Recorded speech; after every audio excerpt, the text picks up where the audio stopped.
muchas veces creo que estoy dialogando con él. Sí. Y aquí, por ejemplo, porque la literatura es muy amplia. Aquí en España, por ejemplo, yo me quedo con la poesía del siglo de oro. La generación del 18 y, por ejemplo, Espronceda, y ahí está Luis de Góngora y Argote. Y, y qué no decir de don Miguel Cervantes Saavedra, qué no decir del Quijote. Bueno, Daniel, ahora entrando ya más en materia, ¿crees que hay una mayor conciencia colectiva en países latinoamericanos o en países europeos? Bueno, mira, la conciencia en los pueblos está trazada precisamente por el grado de pobreza o el grado de riqueza. Los pueblos que son muy pobres muchas veces adolecen de una conciencia porque su autoestima eh, está diezmado dentro de lo que se puede conocer como las probabilidades de alcanzar objetivos. En Europa las perspectivas y en Asia también son mucho mayores. ¿Por qué? Porque estos países han logrado un desarrollo económico, social y cultural que es sorprendente.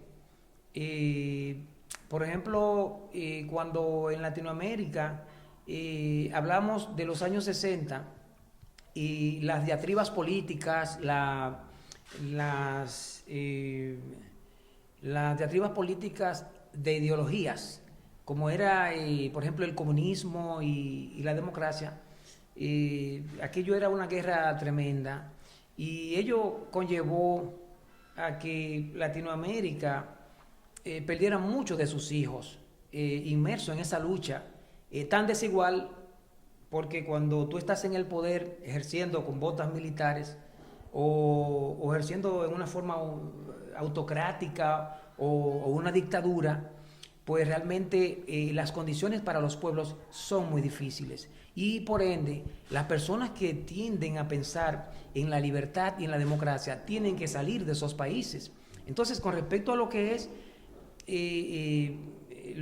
con respecto a tu pregunta, que si es mayor la conciencia en cualquiera de los dos hemisferios, yo creo que la conciencia debe emanar precisamente de los líderes.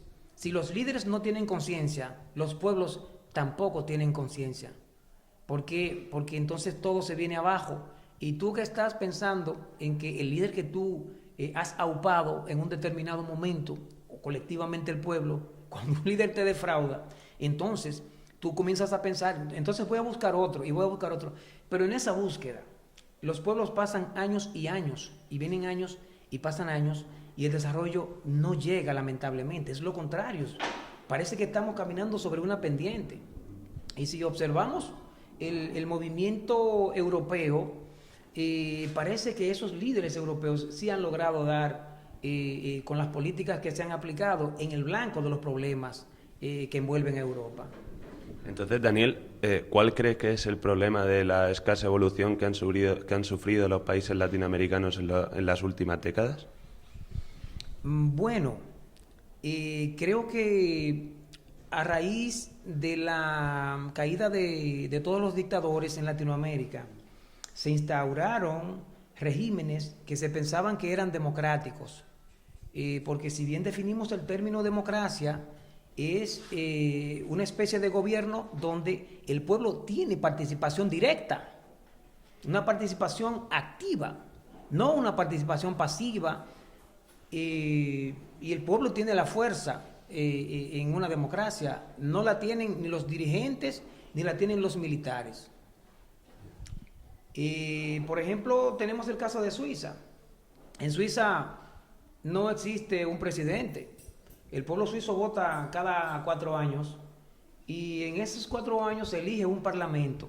Y ese parlamento suizo entonces elige a 7 miembros, que son los miembros que dirigen prácticamente el Estado suizo. Pero de esos 7 miembros, José, esos 7 eligen uno para que los represente en el exterior.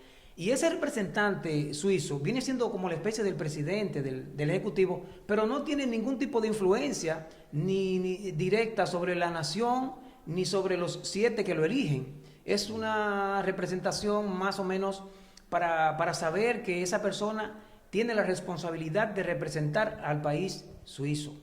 Entonces, ellos no tienen un presidente, pero además están divididos en cantones. Es decir, en Suiza los cuadrantes, los cantones, como se dice, tienen cada uno una política individual. Son como estados federados. Cada uno tiene sus reglas y sus normas.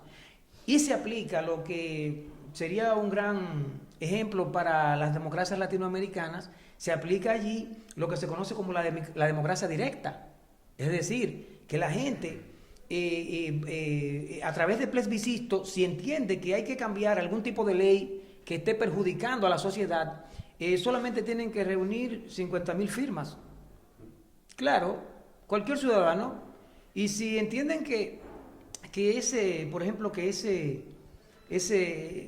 esa ley hay que modificarla a nivel congresional, pues entonces se reúnen 100.000 firmas y se modifica. Y si a ti te suben, por ejemplo, los impuestos en este cantón y tú investigas que en otro cantón hay menos impuestos, o sea que la actividad comercial que tú vayas a desarrollar paga menos impuestos, pues entonces tú te marchas a ese cantón y realmente tú vas a pagar menos impuestos. Eso es una democracia directa. En el caso de Latinoamérica, nosotros tenemos la democracia presidencialista, que es donde se concentran todos los poderes del Estado en una sola persona. Y esa persona es la que tiene que ver prácticamente con todo. Cuando deberíamos tener una participación mayor, los ciudadanos, que si hay algo que está mal, entre todos podríamos hacer un plebiscito y modificar el estatus de esa condición que hace que, por ejemplo, que la población pueda sentirse mal o que algún ciudadano sea maltratado o se le desconozcan sus derechos. Yo realmente creo que la democracia debería ir siempre hacia una etapa de lo que es la democracia activa, no la democracia entre comillas, ni usar esta serie de retóricas en las que tú te sientes, por ejemplo, representado ante un miembro del Congreso Nacional y cuando tú andas buscando como ciudadano para que te resuelvan un problema que le compete a ese representante del pueblo, tú no lo vas a encontrar bajo ninguna condición. Entonces, ese es el camino que hay que abrir para que los ciudadanos puedan sentir que viven en un país donde se les respeta. Porque allí las decisiones se toman arriba, la mayoría de las personas simplemente votan. Entonces, la democracia así no camina bien. De acuerdo. Bueno, Daniel, ¿tú crees que es posible acabar con la corrupción institucional? Sí, yo creo que hay posibilidades de que la corrupción institucional o la corruptocracia en buen sentido, porque si se aportan realmente los esfuerzos necesarios, yo creo que la corrupción puede desaparecer como sistema, como yo diría que la corrupción es la parte que se interpone en el desarrollo de un país, incluyendo en el espacio democrático en el que se puede uno desenvolver. Entonces yo creo que sí, realmente la corrupción puede desaparecer, pero ¿cuándo puede desaparecer la corrupción? Cuando la justicia funcione como tiene que funcionar. En ningún país del mundo donde la justicia no funciona ni ejerce su rol social, no puede desaparecer la corrupción bajo ninguna condición.